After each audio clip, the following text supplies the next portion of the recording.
மக்கள் உங்களை தவறாக குற்றம் சாட்டும்போது அல்லது வெறுப்புடன் உங்களுக்கு எதிராக எழும்போது நீங்கள் எங்கு திரும்புவீர்கள்? சங்கீதம் 7 தாவீதின் நீதிக்கான அழுகுரல். அது தன் சொந்த பலத்தால் அல்ல, நீதியாய் நியாயம் தீர்க்கும் தேவனிடமே. இந்த சங்கீதத்தில் நாம் ஒரு வல்லமையான சத்தியத்தை கண்டறிகிறோம். தேவன் பார்க்கிறார், தேவன் பாதுகாக்கிறார், தேவன் தம் மக்களை விடுவிக்கிறார். இன்றைய தின தியானத்திற்கு உங்களை வரவேற்கிறோம். சங்கீதம் 7 ஒரு புலம்பல் மற்றும் நீதிக்கான வேண்டுகோள் சங்கீதமாக அறியப்படுகிறது. தாவீது தன் சத்துருக்களால் பொய் குற்றச்சாட்டுகளையும் ஆபத்தையும் எதிர்கொண்டார். ஆனால் பழிவாங்காமல் உண்மையான நியாயாதிபதியாகிய தேவனிடம் திரும்பினார். இந்த சங்கீதம் தாவீதின் கதையை மட்டும் சொல்லவில்லை. வாழ்க்கை அநீதியாக தோன்றும்போது தேவன் தம் பிள்ளைகளை பாதுகாக்கும் நீதியுள்ள நியாயாதிபதியாக இருக்கிறார் என்பதை இது நமக்கு நினைவூட்டுகிறது. தாவீது தன்னை துரத்துபவர்களிடமிருந்து காப்பாற்றும்படி தேவனிடம் கேட்கிறார். சிங்கம் போல தன்னை அழிக்கத் தயாராக இருக்கும் ஆபத்தை அவர் விவரிக்கிறார்.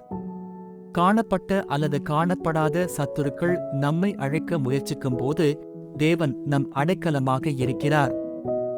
அவர் தைரியமாக, கர்த்தாவே, நான் இதை செய்திருந்தால் என் சத்துரு என்னை மேற்கொள்ளட்டும் என்கிறார்.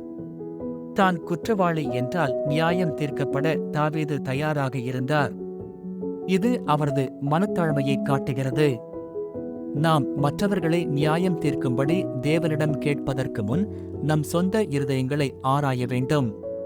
அநீதிக்கு எதிராக கோபத்துடன் எழும்பும்படி தாவீது தேவனை அழைக்கிறார்.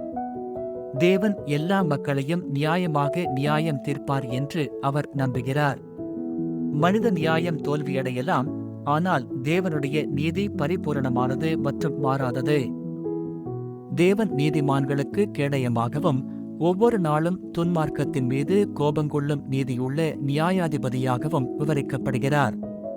தீமை ஒரு குறிப்பிட்ட காலம் பலமாக தோன்றலாம், ஆனால் தேவனுடைய நியாயத்தீர்ப்பு நிச்சயம். துன்மார்க்கர் தாங்கள் மற்றவர்களுக்காக வைத்த பொறிகளிலேயே விழுவார்கள். தாவீது துதியுடன் முடிக்கிறார், நான் கர்த்தருக்கு அவருடைய நீதிக்கு ஏற்றபடி நன்றி செலுத்துவேன். நீதி தேவனுக்குரியது. நம் பதில் நம்பிக்கையாகவும் நன்றியாகவும் இருக்க வேண்டும். சங்கீதம் 7 நமக்கு கற்பிப்பது என்னவென்றால், தவறாக குற்றம் சாட்டப்படும் போது அல்லது அநீதியாக நடத்தப்படும் போது நாம் பழிவாங்குவதைத் தவிர்த்து தேவனுடைய நீதியுள்ள நியாயத்தீர்ப்பை நம்ப வேண்டும். அவர் நம் பாதுகாவலர். அவர் தம்முடைய காலத்தில் நீதியை நிலைநாட்டுவார். கர்த்தாவே, நீர் நீதியுள்ள நியாயாதிபதி என்பதற்காக உமக்கு நன்றி செலுத்துகிறோம். வாழ்க்கை அநீதியாக தோன்றும்போது உம்மை நம்பவும், எங்கள் சொந்த இருதயங்களை ஆராயவும், நீதிமான்களை நீர் பாதுகாக்கிறீர் என்ற உறுதியில் இளைப்பாறவும் எங்களுக்கு உதவி செய்யும். இயேசுவின் நாமத்தில் ஆமென்.